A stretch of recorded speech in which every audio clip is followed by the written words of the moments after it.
Tom Kuriakose കൂടി ചേരുകയാണ്. Tom, എന്തായാലും ജാമ്യാപേക്ഷ കൂടി പരിഗണിക്കുന്നുണ്ട്.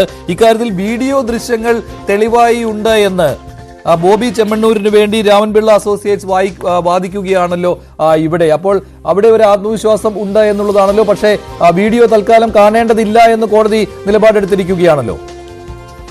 മഞ്ജുഷ്, നമ്മൾ ഈ കേസിൽ ശ്രദ്ധിക്കേണ്ട കാര്യം, നേരത്തെ ഈ ബോബി ചെമ്മണ്ണൂരിനെതിരെ പോലീസ് കേസെടുത്തതിന് പിന്നാലെ അന്ന് ബോബി ചെമ്മണ്ണൂർ ചില മാധ്യമങ്ങളോട് പ്രതികരിച്ച കാര്യം, തൻ്റെ ഭാഗത്ത് നിന്നും തൻ്റെ വാക്കുകളിലുണ്ടായ പിഴവിൻ്റെ അടിസ്ഥാനത്തിൽ നടിക്ക് ഹണി റോസിന് ഏതെങ്കിലും രീതിയിലുള്ള ബുദ്ധിമുട്ടുണ്ടായിട്ടുണ്ടെങ്കിൽ ഖേദം പ്രകടിപ്പിക്കുന്നു എന്നായിരുന്നു അന്ന് പ്രതികരിച്ചത്. പക്ഷേ ഇന്നായപ്പോൾ, അതായത് അറസ്റ്റ് ചെയ്ത് കോടതിയിൽ ഹാജരാക്കുന്നതിന് മുൻപ് മാധ്യമങ്ങളെ കണ്ടപ്പോൾ ബോബി ചെമ്മണ്ണൂർ പറഞ്ഞത് തൻ്റെ ഭാഗത്ത് തെറ്റുണ്ടായിട്ടില്ല. ഇത് കോടതിയിലെ ഈ കേസുമായി ബന്ധപ്പെട്ട വാദത്തിനിടെയും ബോബി ചെമ്മണ്ണൂരിൻ്റെ അഭിഭാഷകരും ഇക്കാര്യം ആവർത്തിക്കുന്നുണ്ട്. ബോബി ചെമ്മണ്ണൂർ തെറ്റ് ചെയ്തിട്ടില്ല, ദൃശ്യങ്ങൾ ഹാജരാക്കാമെന്ന് പ്രതിഭാഗം പറയുന്നുണ്ട്. അതായത് ഈ ഹണി റോസിൻ്റെ ഫേസ്ബുക്കിൽ ഹണി റോസ് അന്നത്തെ ഉദ്ഘാടനവുമായി ബന്ധപ്പെട്ട ചടങ്ങിൻ്റെ ദൃശ്യങ്ങളെന്ന് പങ്കുവച്ചിരുന്നു. ആ ഹണി റോസിൻ്റെ ഫേസ്ബുക്ക് ലിങ്ക് കോടതിയിൽ പ്രതിഭാഗം ഹാജരാക്കിയിട്ടുമുണ്ട്. അതിൽ പറയുന്നത്, ഈ പരിപാടി കഴിഞ്ഞപ്പോൾ ബോബി ചെമ്മണ്ണൂരിനെ നടി അഭിനന്ദിച്ചിരുന്നു.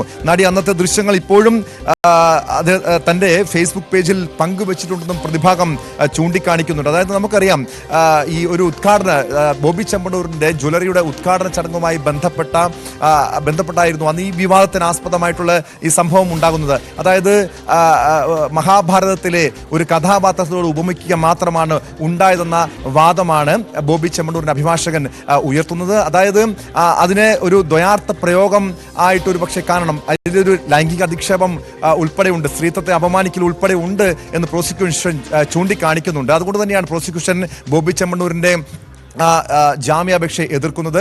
പക്ഷേ ജാമ്യം വേണമെന്ന ആവശ്യം ഉന്നയിച്ചുകൊണ്ട് പ്രധാനമായും പ്രതിഭാഗം ഉന്നയിക്കുന്ന ചില വാദങ്ങളുണ്ട്. അതാണ് ശ്രദ്ധേയമായിട്ടുള്ളത്. അതായത് ലൈംഗിക ചുവയുള്ള പരാമർശം അല്ല നടത്തിയിട്ടുള്ളത്. നടി അന്ന് പരാതി പറഞ്ഞിരുന്നില്ല.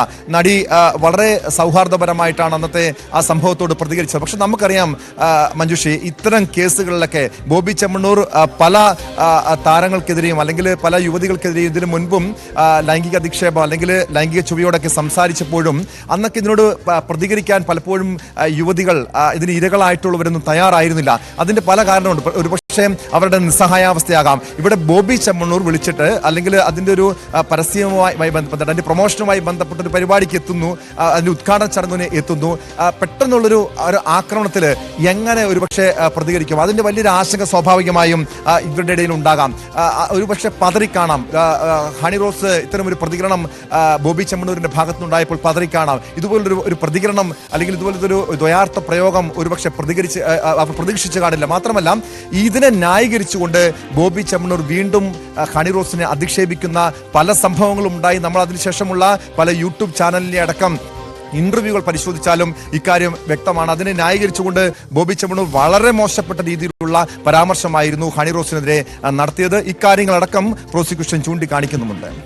ശരി, ഈ കാര്യങ്ങളാണ് ഇപ്പോൾ പ്രോസിക്യൂഷൻ ചൂണ്ടിക്കാണിക്കുന്നത്. അതോടൊപ്പം തന്നെ പ്രതിഭാഗം ഇപ്പോഴും പറയുന്നത്, അന്നത്തെ ആ ജ്വല്ലറി ഉദ്ഘാടന പരിപാടിക്ക് ശേഷം ഹണി റോസ് ബോബി ചെമ്മണ്ണൂരിനെ അഭിനന്ദിച്ചിരുന്നു. അതുമാത്രമല്ല, ഇതേ ചിത്രങ്ങൾ, അന്നത്തെ ആ വീഡിയോ ദൃശ്യങ്ങൾ ഫേസ്ബുക്കിൽ ഹണി റോസ് പങ്കുവച്ചിരുന്നു. അതിപ്പോഴും ഫേസ്ബുക്കിൽ ഉണ്ട്. അപ്പോൾ ഇവർ തമ്മിൽ അതിനുശേഷവും സൗഹൃദത്തിലായിരുന്നു എന്നുള്ള കാര്യം സ്ഥാപിക്കുവാനുള്ള ശ്രമമാണ് പ്രതിഭാഗം നടത്തുന്നത് എന്ന് വ്യക്തമാണ്. ഇക്കാര്യം ആവർത്തിച്ച് പ്രതിഭാഗം പറയുന്നുമുണ്ട്. അതിനാൽ തന്നെ കെട്ടിച്ചമച്ച ഒരു കേസാണ് എന്നുള്ള വാദമാണ് പ്രതിഭാഗം ഇപ്പോഴും ഉന്നയിച്ചുകൊണ്ടിരിക്കുന്നത്. അതുകൊണ്ട് തന്നെയാണ് ഹണി റോസിന്റെ ഫേസ്ബുക്ക് ലിങ്ക് കോടതിയിൽ പ്രതിഭാഗം ഹാജരാക്കിയിരിക്കുന്നത്. അവിടെ നടിയുടെ ഫേസ്ബുക്കിൽ ഈ ദൃശ്യങ്ങളും ഫോട്ടോകളും ഉണ്ട് എന്നുള്ള വാദമാണ് പ്രതിഭാഗം ഇപ്പോഴും നടത്തിക്കൊണ്ടിരിക്കുന്നത്.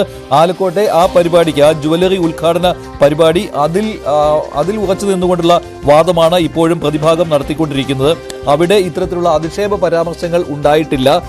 മഹാഭാരതത്തിലെ ഒരു കഥാപാത്രവുമായി ചേർത്ത് വെച്ചുള്ള സൗഹൃദപരമായ ഒരു പരാമർശം മാത്രമായിരുന്നു അത് എന്നുള്ള വാദമാണ് ഇപ്പോഴും പ്രതിഭാഗം ഉന്നയിച്ചുകൊണ്ടിരിക്കുന്നത്. പക്ഷേ ഈ വീഡിയോ